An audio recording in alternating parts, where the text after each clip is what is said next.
హెజ్కేల్, దానియేల్ దేవుడు చాలా పెద్ద మెసేజ్ని పంపించాడు ఇజ్రాయెల్ ప్రజలకి.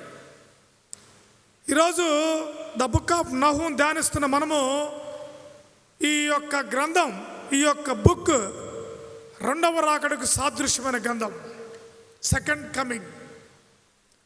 ఈ గ్రంథం మనల్ని మనం తీర్పు తీర్చుకునే గ్రంథం, ద బుక్ ఆఫ్ నహూం.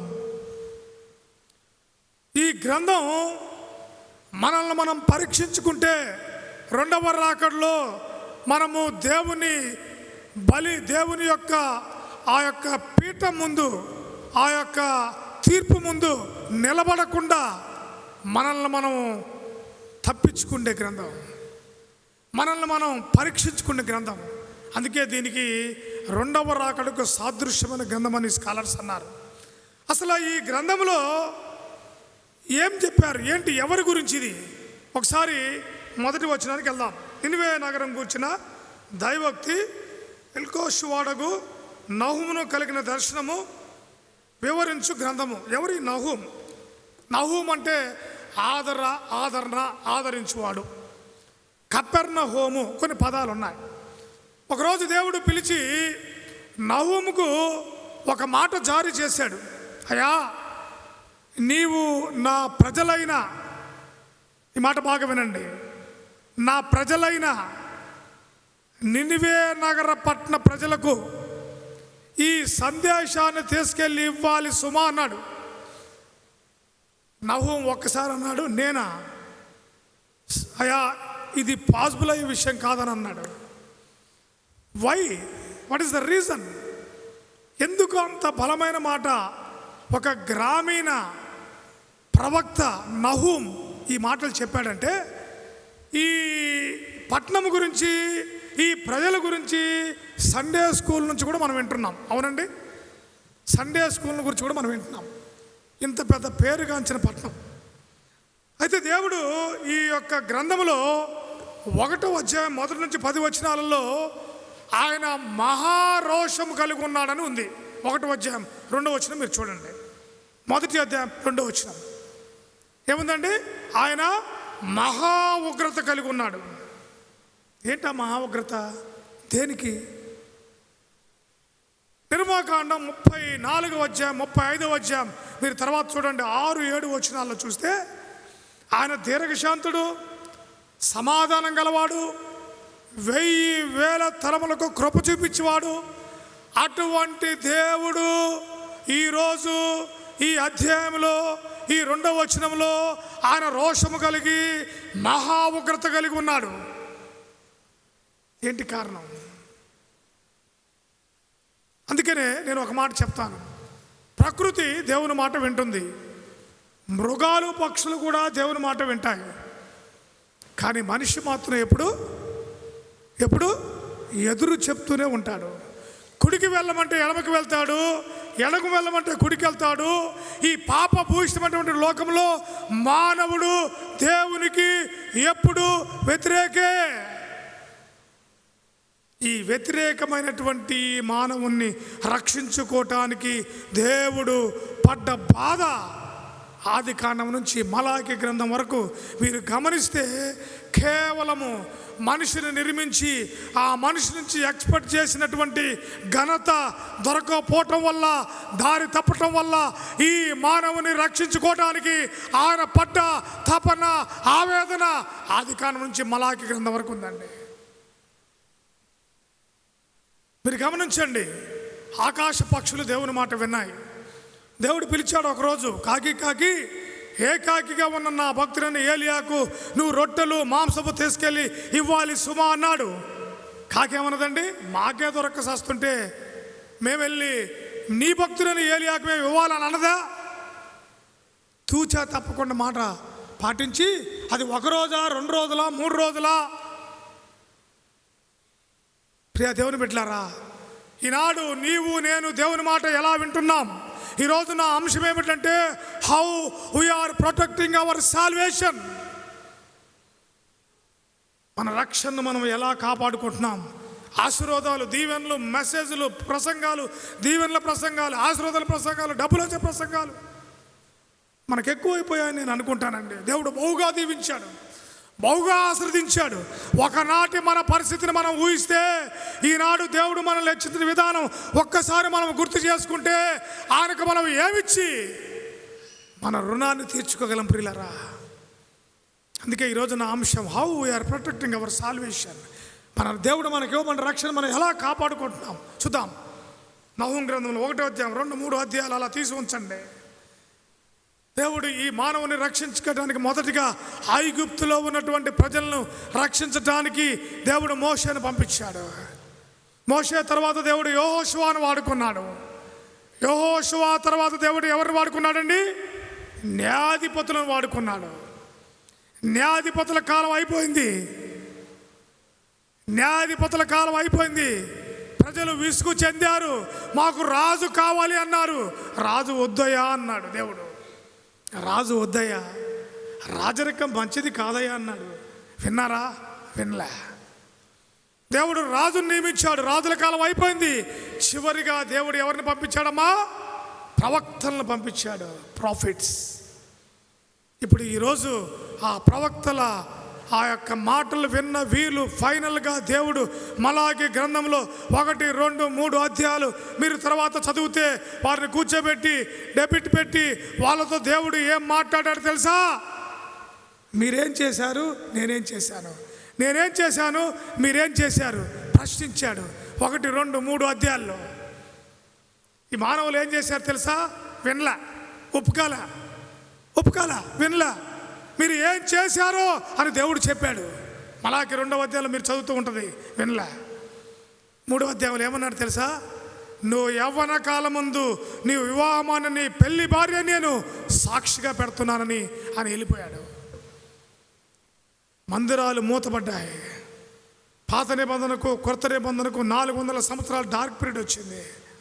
తిరిగి తర్వాత ఆయనే హెస్కేలు గ్రంథంలో చెప్పన్న రీతిగా ప్రద్దలైన సందును పోర్చడానికి ఆయనే మనిషి కుమారుడిగా భూలోకానికి వచ్చి ఆ గ్యాప్ను ఫిల్ చేసి మత్తయి సువార్త 5వ అధ్యాయంలో ఆయన ప్రత్యక్షపరచుకుంటాడు. హెబ్రీయులకు రాసిన పత్రిక 11వ అధ్యాయంలో సిలువ మ్రానిపైన వేలాడవాడు శాపగ్రస్తుడని, నీ కొరకు నా కొరకు శాపగ్రస్తుడిగా ఎంచబడి ఆయన నీకు నాకు రక్షణిస్తే ఈ రోజున మనం మన రక్షణని ఎలా కాపాడుకుంటున్నాం దేవుడు జ్ఞాపకం చేస్తా ఉన్నాడు. పిల్లరా, 2వ రాకడికి అతి సమీపంగా ఉన్నాం. మనల్ని మనం పరీక్షించుకోవడానికి దేవుడు బుక్ ఆఫ్ నహూమును మన ముందు ఉంచాడు. మనం ముందు వాక్యంలోకి వెళ్దాం, చూద్దాం. ఈ ఎందుకు దేవుడు ఇంత ఉగ్రత కలిగి ఉన్నాడా అంటే 1వ అధ్యాయం 12వ వచనం చూడండి. 1వ అధ్యాయం 12వ వచనం, 1వ అధ్యాయం నహూము గ్రంథం 1వ అధ్యాయం 12వ వచనమ్మా. 11వ వచనం, నినివే 11వ వచనం, నినివే యెహోవా మీద దురాలోచన చేసి వ్యర్థమైన వాటిని బోధించువాడు ఒకడు మీలో నుండి బయలుదేరినాడు. ఎక్కడి నుంచి అండి? ఎక్కడి నుంచి బయలుదేరాడండి? మీలో నుండి వ్యర్థమైన వాటిని. ఈరోజు కొంతమంది ప్రసంగాలు చేస్తూ ఉన్నారు. ఒక ఆయన ఒకరోజు మార్నింగ్ టీవీ ఆన్ చేశాను, ఆఫీస్కి వెళ్తా స్పీడ్గా మన క్రిస్టియన్ ఛానల్స్ ఉన్నాయి కదా, అందులో ఆయన ప్రసంగం చేస్తున్నాడు. మా సంఘానికి వచ్చి ప్రభు వల్ల తీసుకుంటే సరాసరిగా పరలోకానికి వెళ్ళిపోతానన్నాడు. ఎక్కడన్నా ఈ మాట విన్నారండి మీరు? ఎక్కడ నివరించిందా మీకు ఆ మాట? 30 సంవత్సరాల నుంచి పరిచయంలో ఉన్నాను. ఆంధ్ర క్రిస్టియన్ థియలాజికల్లో బీడీ చేశాను. ఎక్కడన్నా ఈ మాట కనిపిస్తే ఈ రోజు నుంచి నేను ఫాలో అవుతా మాట. ఇంకొక ఆయన ప్రసంగం చేస్తున్నాడు, దేవుడికి 2000 ఇస్తే 4000 ఇస్తాడు, 1 ఉంగరం ఇస్తే 2 ఉంగరాలు ఇస్తాడు. ఒకవేళ దేవుడు అలా మనకిస్తే ఈరోజు అంబానీ మన ముందు పనికిరాడు, మన వ్యాపారం బ్రహ్మాండంగా అయిపోద్ది. ప్రియ దేవుని బిడ్డలారా, దేవుడు మనకు జ్ఞాపకం చేస్తూ ఉన్నాడు. అందుకే మీలో నుండి చెడ్డ మాటలు ప్రకటించేవాడు, దుర్బోధలు ప్రకటించేవాడు, వాక్యాన్ని తెలియకుండా ప్రకటించేవాడు మీలో నుండి బయలుదేరినాడు. ఈనాడు మనలో నుంచే బయలుదేరారు. అందుకే దేవుడు మహా రోషం ఉగ్రత కలిగి ఉన్నాడు. ఇంతకు దేవుడు ఈ పట్టణాన్ని ఇంతగా ప్రేమించి బహు విస్తారంగా దీవించి ఇంతగా ఆశ్రదించి ఈ పట్టణం మీద మొదటి అధ్యాయంలో దేవుడు తీర్పు తీరుస్తున్నాడు. ఈ పట్టణాన్ని, నినివే నగర ప్రజలను దేవుడు తీర్పు తీరుస్తున్నాడు. ఎందుకు తీర్పు తీరుస్తున్నాడు? ఒకసారి ఈ పట్టణాన్ని గురించి మనం ఆలోచన చేద్దాం. ఈ పట్టణ ప్రఖ్యాతి ఏంటి? ఈ పట్టణం 100 అడుగులు విస్తారమైంది. చూడండి, 2వ అధ్యాయంలో దేవుడు ఈ పట్టణాన్ని గురించి ఒక మాట మాట్లాడుతున్నాడు. 2వ అధ్యాయం 8వ వచనం చూడండి అమ్మా. కట్టబడినప్పటి నుంచి నినివే నగర పట్టణం నీటి కొలను వలె ఉండెను, దాని జనులు ఇప్పుడు పారిపోతున్నారు. ఇంత పెద్ద విశేషమైన పట్టణం, పేరుగాంచిన పట్టణం. ఈ యొక్క పట్టణంలో రోడ్లు 100 అడుగులు ఉన్నాయి. ఈ పట్టణంలో ప్రకారాలు గట్టిగా ఉన్నాయి. ఈ పట్టణం పేరుగాంచింది. ఇంత పెద్ద పట్టణం, ఇంత పేరుగాంచిన పట్టణం దేవుడు తీర్పు తీరుస్తున్నాడు ఈరోజు. ఒకసారి మనం ఈ పట్టణ చరిత్రని ఒక 100 years వెనక్కి వెళ్దాం. 100 సంవత్సరాలు వెనక్కి వెళ్దాం. 100 సంవత్సరాల కిందట దేవుడు ఈ పట్టణానికి ఒక ప్రవక్తను పంపించాడు. ఎవరండి? ఎస్, యోనా మొదటి 2, 3 అధ్యాయాలు చదివితే ఈ పట్టణము పాపము తారస్థాయికి ఎదిగినప్పుడు, ఈ పట్టణంలో ఉన్న ప్రజలు పాపము చేసి దేవుని దగ్గర నిందా రైతులు నిలబడినప్పుడు దేవుడు యోనాను పంపించి ఆ పట్టణాన్ని హెచ్చరించాడు. యోనా తప్పించుకున్నాడు. ఎందుకో చెప్పమంటారా? ఈ నినివే నగర ప్రజలు అశూరీయుల సామ్రాజ్యం. ఈ అశూరీయుల సామ్రాజ్యం బబులోనికి ఎప్పుడు వ్యతిరేకమే. చరిత్రలోకి వెళ్తే అశూరీయుల సామ్రాజ్యం బబులోనికి ఎప్పుడు వ్యతిరేకమే. బబులోను ప్రజలు ఈ అశూరీయుల సామ్రాజ్యాన్ని ఎప్పుడు వాళ్ళు విసర్జిస్తూనే ఉంటారు. అటువంటిది నేను ఈ పట్టణానికి వెళ్ళి ఈ పట్టణంలో సువార్త ప్రకటించి ఈ పట్టణ రక్షణ కొరకు నేను ప్రకటించాలా అని యోనా తప్పించుకున్నాడు. దేవుడు బుద్ధి చెప్పాడు. దేంతో బుద్ధి చెప్పాడమ్మా? సొర చెట్టుతో బుద్ధి చెప్పాడు. దేంతో? సొర చెట్టుతో బుద్ధి చెప్పాడు, తీగతో బుద్ధి చెప్పాడు. ఇంకా చెప్పాలంటే అప్పుడు యోనా ప్రకటన విని 3వ అధ్యాయంలో వారు గోనె పట్ట కట్టుకొని పశువులు కానీ రాజులు కానీ మనుషులు కానీ, మీరు చదవండి, అందరూ అలా దేవుని దగ్గరికి వచ్చి ఉపవాసం ఉండి దేవుని దగ్గర పొందిన రక్షణ, దేవుని దగ్గర పొందిన రక్షణ, గోనె పట్ట కట్టుకున్న అనుభవం, కన్నీరు కార్చిన అనుభవం, ఉపవాసం ఉన్న అనుభవం, మొరపెట్టిన అనుభవం, దేవుని దగ్గర గోజాడిన అనుభవం. 100 సంవత్సరాల తర్వాత దేవుడు మరలా ఈ పట్టణానికి నహూమును పంపించి తీర్పు తీరుస్తున్నాడండి. అంటే 100 years బ్యాక్, 100 సంవత్సరాల కిందట ఈ పట్టణాన్ని దేవుడు యోనా ద్వారా రక్షించుకుంటే, దేవుడు వారిని కాపాడి వారిని ప్రేమించి వారికి రక్షణ అనుగ్రహిస్తే 100 years తర్వాత దేవుడు మరలా నహూను పంపించాడంటే ఆ పట్టణంలో 100 సంవత్సరాల కిందట పొందిన రక్షణ వారు కోల్పోయి సెకండ్ జనరేషన్ ప్రిపేర్ చేయలేకపోయారు. నినివే నగర ప్రజలు సెకండ్ జనరేషన్ ప్రిపేర్ చేయలేకపోయారు. చాలా గమనించండి ప్రియులారా. ఈనాడు సెకండ్ జనరేషన్ లేని సంఘాలు, సెకండ్ జనరేషన్ లేని సంస్థలు, సెకండ్ జనరేషన్ లేని కుటుంబాలు పతనమైపోయాయి.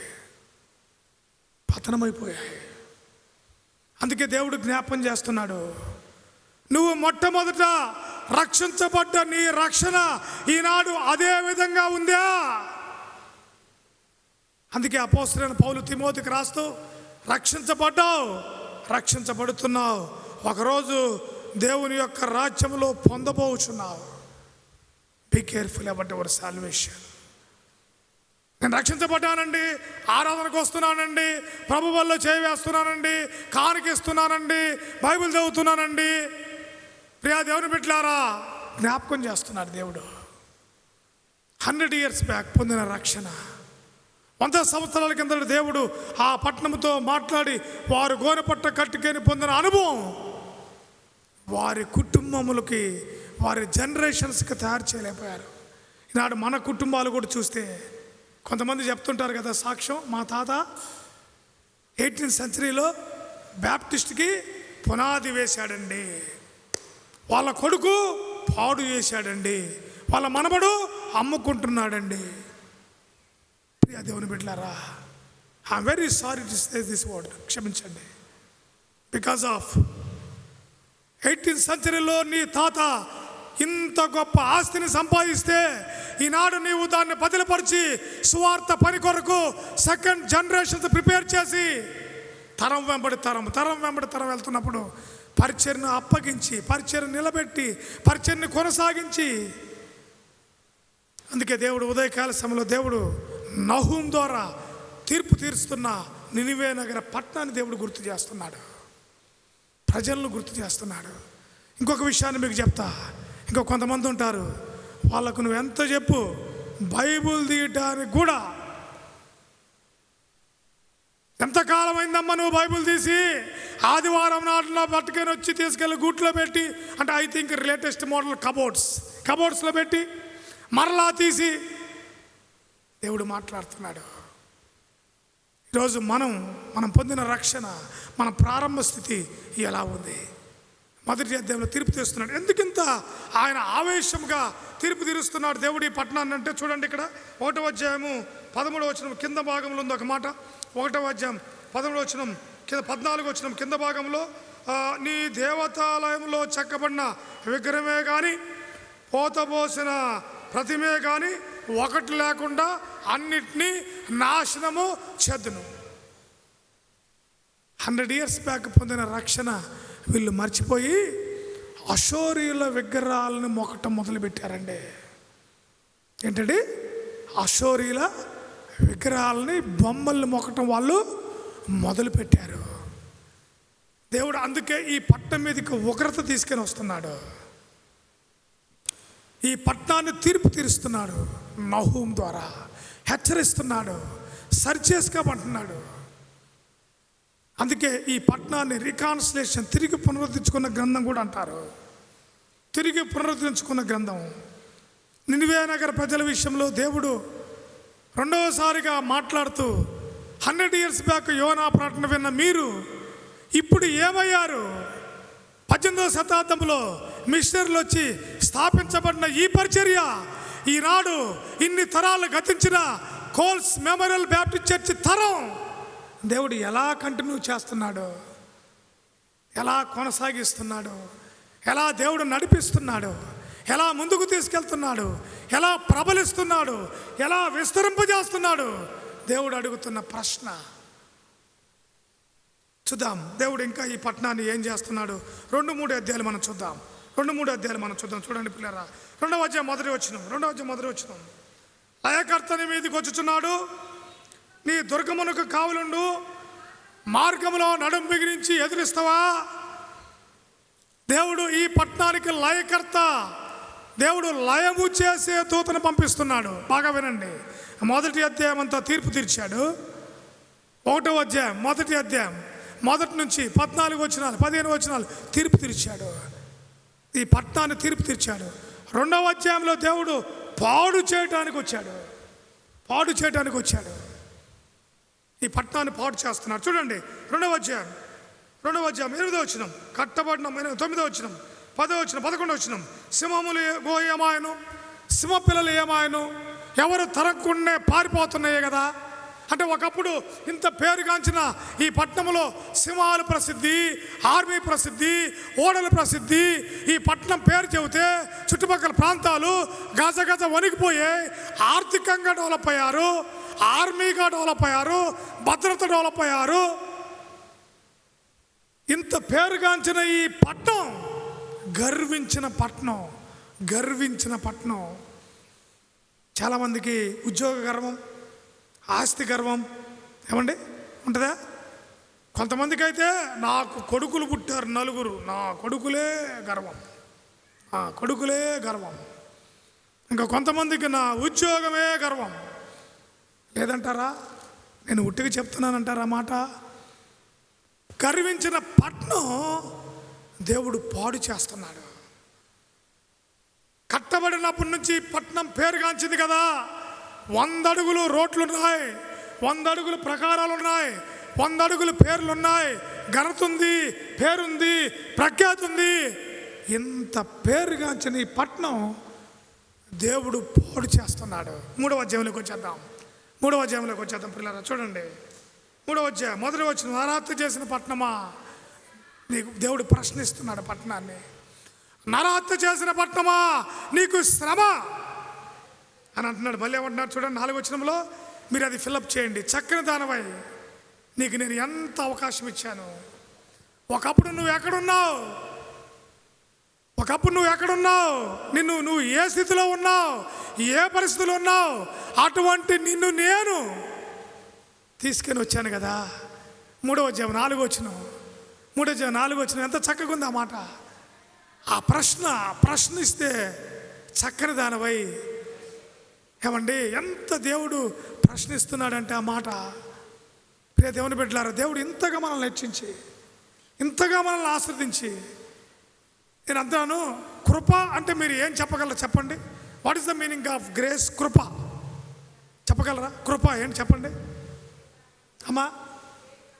ఎస్, ఇంకా అమ్మా, నేనేమంటానంటే కృప అంటే అర్హత లేని నన్ను అర్హుడిగా చేయటమే ఆయన కృప. ఈనాడు ఈ రక్షణ నీకు నాకు ఉచితంగా దొరికింది అంటే ఇట్స్ ఓన్లీ గాడ్స్ గ్రేస్. ఇది దేవుని కృప మాత్రమే. దీనికి ఒకవేళ వెల చెల్లించాలి అని ఇంత డబ్బుకైనా కేటాయిస్తే మనం పే చేయగలమమ్మా? మనం కట్టి రక్షణ పొందగలమా? ధనికులు ఈ రక్షణకు తీసుకొని వెళ్ళిపోతే ఈ రోజున మన పరిస్థితి ఏమిటి? అందుకే దేవుడు, నేను ఎప్పుడు ఈ మాట అంటాను, ప్రభువా అయోగ్యుని, I'm not eligible, I'm not qualified. నేను అరుకునని నువ్వు నన్ను ప్రేమించలేదు, కానీ అర్హత లేనివాడినే ప్రేమించావు. ఈనాడు నిన్ను నన్ను దేవుడు రక్షించుకుంటే, మనం రక్షించబడ్డ ప్రారంభ స్థితి ఈనాడు మనకుందే పిల్లరా. దేవుడు మనకు గుర్తు చేస్తున్నాడు ఒకసారి. ఇంకా కొన్ని విషయాలు ముందుకెళ్దాం. త్వరగా చూసుకొని నేను ముగించులోకి వస్తాను పిల్లరా. చూద్దాం ఇక్కడ దేవుడు 3వ అధ్యాయంలో కింద మనం చూసుకుంటే 8వ వచనంలో 3:8, సముద్రమే తనకు ఆపుగాను, సముద్రమే తనకు ప్రాకారముగా చేసుకొని బహు జనముల చేత చుట్టబడి నైల్ నది దగ్గర నుంచి నోమోను పట్టణము కంటే నువ్వు విశేషమైన దానవు కావా. దేవుడు ఈ పట్టణానికి ఇచ్చిన ఒక పేరు ప్రఖ్యాతి ఏమిటంటే ఇట్స్ ఎ స్పెషల్ పట్టణం. అదే ఇట్స్ ఎ స్పెషల్ సిటీ. ఇంత పెద్ద విలువ, ఘనత, పేరు, ప్రఖ్యాత దేవుడు ఈ పట్టణానికి ఇచ్చాడు, ఈ ప్రజలకు ఇచ్చాడు.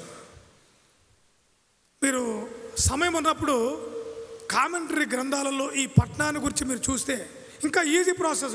మొబైల్స్ కదా, గూగుల్లో సెర్చ్ చేస్తే ఈ పట్టణ చరిత్ర గురించి నేను చదువుతూ ఉంటే అసలు నేను నా జీవితంలో దీని గురించి నేను అసలు ఈ సబ్జెక్టు నేను డిగ్ చేస్తున్నప్పుడు ఎక్కువ సమయాన్ని, ప్రభువా ఇంత పేరు ప్రఖ్యాతులు తీసుకొచ్చిన ఈ ప్రజలు నిన్ను ఎలా మర్చిపోయారాయా? నిజమే కదా. ఒకసారి నీ జీవితం నా జీవితం, నీ సంఘం నా సంఘం, నీ కుటుంబం నా కుటుంబం, నువ్వు ప్రారంభంలో పిలువబడ్డ నీ స్థితి, నేను పిలువబడ్డ నా స్థితి బేరీజు వేసుకుంటే ఈనాడు మన రక్షణ మనం ప్రొటెక్ట్ చేసుకోగలుగుతున్నామా? ఒకవేళ నువ్వు రక్షణ కోల్పోతే దేవుడు ఇదే ప్రశ్న నిన్ను తీర్పు దినమున తీర్పులో నిలబడి దేవుని దగ్గర ధవల సింహాసనం ముందు నువ్వు నిలబడకుండా ఈ పట్నం, ఈ ప్రజలు, ఈ ప్రవక్త నిన్ను నన్ను హెచ్చరిస్తూ నిన్ను నన్ను ఫిల్టర్ చేస్తున్నాడని చెప్పగలను నేను. చూద్దాం ఇంకా కొన్ని మాటలు చూసి క్లోజింగ్లోకి వస్తా. ప్రియా దేవుని 3వ అధ్యాయం 13వ వచనం, నీ జనులు స్త్రీల వంటి వారైరి, నీ శత్రువులు చొచ్చినట్లు నీ దేశపు గౌనులు ఎడ్డకర్రలు తీయబడి ఉన్నవి. ఏమైపోయారని నినివే నగర ప్రజలు స్త్రీల వంటి వారైపోయారు. ఓ పట్నమా గర్వించి, ఓ పట్నమా విచ్చలవిడిగా జీవించి, ఓ పట్నమా దేవుణ్ణి మర్చిపోయి, ఓ పట్నమా నీ కొరకు దేవుడు పెట్టిన రక్తం కార్చినటువంటి కన్నీరు అవన్నిటిని తీసేసి ఈరోజు నువ్వు ఎలా నీ రక్షణ నువ్వు చేసుకుంటూ పోతున్నావు? దేవుడు మనకు జ్ఞాపకం చేస్తున్నాడు పిల్లారా. ఇంకా చివరి లైన్లో కొన్ని మాటలు మనం చూసుకొని ముగింపులోకి వచ్చేద్దాం. 15వ వచనం కింది భాగం ఏముంది? గొంగలి పురుగు తినివే రీతిగా అది నిన్ను తినివేయును. నీవు సంఖ్యకు గొంగలి పురుగులంత విస్తారంగా మిడతలంత విస్తారంగా ఉన్నను. నీ వర్తకులు లెక్కకు ఆకాశ నక్షత్రాల కంటే ఎక్కువగా ఉన్నప్పటికీ, నువ్వు ఏర్పరిచిన శూరులు ఎంత ఘనత ఉన్నప్పటికీ వీటన్నిటిని కూడా మిడతల దండు వచ్చి, గొంగలి పురుగులు వచ్చి పాడు చేస్తాయి. దేంతో పాడు చేస్తున్నాడండి? మిడతల దండు. దేంతోనండి? గొంగలి పురుగుతో. దేవుని బిడ్డలారా, నువ్వు ఏర్పరచుకున్నటువంటి శూరులు ఏమయ్యారు సార్? గొంగలి పురుగుతో మాయమైపోయారు. నువ్వు స్థాపించిన ఆర్మీ మిడతలంత దండు విస్తారంగా ఉన్న వారి చలికాల మందు ఎలా చలి కాచుకుంటారో ఆ మాట బైబిల్లో ఉంది. అలా అయిపోయారు. దేవుడు ఇంకొక విషయాన్ని మీకు చెప్తున్నాను క్లోజింగ్లో. ఈ పట్టణాన్ని దేవుడు పాడు చేసినాక, నినివే నగర పట్టణం ఈనాడు వరకు మరలా కట్టబడలేదండి. ఇరాన్ నుంచి, కువైట్ నుంచి ఇరాన్ వెళ్ళేటప్పుడు రోడ్డు మార్గంలో ఒక దైవజనుడు ఈ పట్టణాన్ని చూపించాడు దూరం నుంచి. ఈరోజు వరకు కూడా కట్టబడలేదు ఈ పట్టణం. జాగ్రత్త పిల్లారా. అందుకే చూడండి, ఫైనల్గా చివరి వచనం, నహూము గ్రంథం 3వ అధ్యాయం 18వ వచనంలో, అషూరు రాజా, నీ కాపర్లు నిద్రపోయిరి, నీ ప్రధానులు పండుకొనిరి, నీ కలిగిన శిక్ష చూసి పక్క దేశాలు నవ్వుతున్నాయి. నీకు ఎవడన్నా వచ్చి నిన్ను రక్షిస్తాడా? నిన్ను రక్షించేవాడు ఎవడన్నా ఉన్నాడా? ఎవరు లేరు, ఎవరు రక్షించలేరు. అయిపోయింది. దేవుడు పాడు చేశాడు. అయిపోయింది. నీకు జరిగినటువంటి అవమానం చూసి నవ్వుతున్నారు. నిన్ను రక్షించేవాడు ఉన్నాడా? చివరి వచనంలో మీరు చదవండి, ఆ మాటలు ఉన్నాయి. అయిపోయింది. అందుకే దేవుడు ఈరోజు ఉదయకాల సమయంలో నీతో నాతో మాట్లాడుతున్నాడు. నిన్ను నన్ను పరీక్షిస్తున్నాడు, నిన్ను నన్ను హెచ్చరిస్తున్నాడు, నీకు నాకు జ్ఞాపకం చేస్తున్నాడు, నీకు నాకు దేవుడు హెచ్చరిస్తున్నాడు. ప్రజలారా, సంగమా, దేవుని బిడ్డలారా, మొదటిగా నువ్వు రక్షించబడ్డ నీ అనుభవం, మొదటిగా దేవుని కొరకు నువ్వు కార్చిన కన్నీరు, ఒక టెంకు బట్ట నెత్తి పెట్టుకొని, ఒక టంకు పెట్ట నెత్తిని పెట్టుకొని కర్నూలు పట్టణానికి వచ్చి ఉద్యోగం కొరకు కన్నీరు కార్చమని పాస్టర్ గారు అడిగినప్పుడు, దేవుడు ఉద్యోగాన్ని ఇచ్చి వివాహం కొరకు కన్నీరు కార్చినప్పుడు, వివాహం చేసి పిల్లల కొరకు కన్నీరు కార్చినప్పుడు, పిల్లల్ని ఇచ్చి పిల్లల్ని సెటిల్ చేసి ఉద్యోగాలు ఇచ్చి మనవరాలతో దీవించబడి ఆశ్రదించబడి ఈనాడు నీవు నీ రక్షణ ప్రొటెక్ట్ చేసుకొని సెకండ్ జనరేషన్కు పునాది వేసే కుటుంబంగా, సంఘముగా, సంస్థగా, వ్యక్తిగా నువ్వు ఉన్నావా? దేవుడు మనకు నీకు జ్ఞాపకం చేస్తున్నాడు పిల్లరా. నేను ఎప్పుడు అంటాను, ప్రకటించే నీకే కాదు, అది ఫస్ట్ నాకు తగిలిద్ది. బోధిస్తున్న నాకు దేవుడు హెచ్చరించిన తర్వాత మీకు వస్తుంది. చివరి మాట చూపించి నేను ముగిచ్చేస్తాను. ఇంకా 4 minutes నా టైం ఉంది. 4 minutesలో నేను ముగిచ్చేస్తాను. మత్తయి సువార్త 12వ అధ్యాయం 41వ వచనం. అందరం బైబిల్ అందరం తీద్దాం. ఈ మాట అందరం తీసి ఈ మాటను చదువుకొని మనం ముగిచ్చేసుకుందాం. మత్తయి సువార్త 12వ అధ్యాయం 41వ వచనం. అందరం కలిసి ఈ మాట చదువుకుందాం. నినివేవారు యోనా ప్రాంతం విని మారు మనసు పొందిరు కనుక విమర్శ సమయం నినివేవారు ఈ తరం వారిలో నిలబడి వారి మీద నేర స్థాపన. ఏమండి, ఏంటి ఆ మాట చెప్పండి ఒకసారి. ఎవరాళ్ళు ఈ తరం వారంటే ఎవరు? పట్టణాన్ని పాడు చేశాడు దేవుడు. నినివే నగర ప్రజల్ని ప్రశ్నించాడు. నినివే నగర ప్రజలకు దేవుడిచ్చిన రక్షణని తీర్పు తీర్చాడు. ఇంత ఘోరంగా హింసించబడ్డ వారు రికాన్సిలేషన్ చేసుకొని పునరుద్ధరించుకొని తిరిగి ప్రభు దగ్గరికి వచ్చి మారు మనసు పొంది కన్నీరు గార్చి పశ్చాత్తాపడి దేవుని దగ్గర వారు మరలా పొందిన ఆ రక్షణను కాపాడుకున్న వాళ్ళు నిన్ను నన్ను తీర్పులో నిలబడి తీస్తారంట. ఈ మాట చదువుతూ నాకు భయం వేస్తుందండి. ఈ తరం వారిలో నిలబడి జాగ్రత్త పిల్లారా. అందుకే పేతురు అంటున్నాడు, తీర్పు నా ఇంటి నుంచే ప్రారంభమైంది, నా సంఘం నుంచే ప్రారంభమైంది, నా నుంచే ప్రారంభమైంది. నువ్వు ఏం చెప్పగలవు? దేవుడు జ్ఞాపకం చేస్తున్నాడు. 100 సంవత్సరాల కిందని పొందిన రక్షణ నినివే నగర ప్రజలు తృణీకరించబడి పోగొట్టుకేని తిరిగి మరలా దేవుడు హెచ్చరిక పొంది ఆయన దగ్గరికి వచ్చారు. ఈనాడు సెకండ్ జనరేషన్ కుటుంబాలలో పిల్లల్ని ప్రిపేర్ చేసే సెకండ్ జనరేషన్ ఒకవేళ మనం మర్చిపోయి విడిచిపెడితే ఈరోజే దేవుడు మరలా దాన్ని కొనసాగించాలని పరిశుద్ధాత్మ దేవుడు మనకు జ్ఞాపకం చేస్తున్నాడు. దేవుడు మాటలు దీవించును గాక. ఆమేన్. Thank you.